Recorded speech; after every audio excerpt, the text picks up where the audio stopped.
ইনসাফ প্রতিষ্ঠার জন্য আপনারা কি জীবন দিতে প্রস্তুত?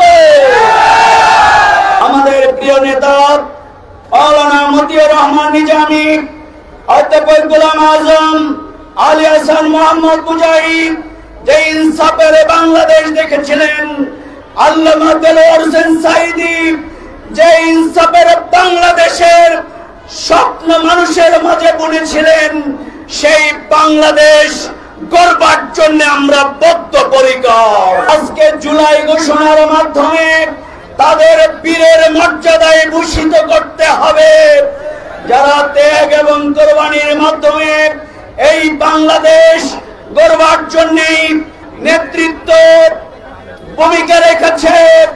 আমরা বিশ্বাস করি এই আন্দোলনের মাস্টার মাইন্ড হচ্ছেন স্বয়ং আল্লাহ তাআলা নিজে।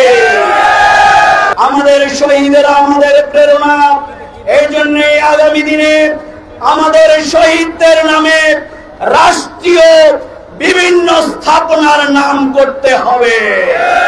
শহীদ পরিবারকে পুনর্বাসন করতে হবে, পিয়ার পদ্ধতিতে নির্বাচন নিতে হবে, সংস্কার এবং শেখ হাসিনার খুনিদের বিচার বাংলার জমিনে অনুষ্ঠিত হবে।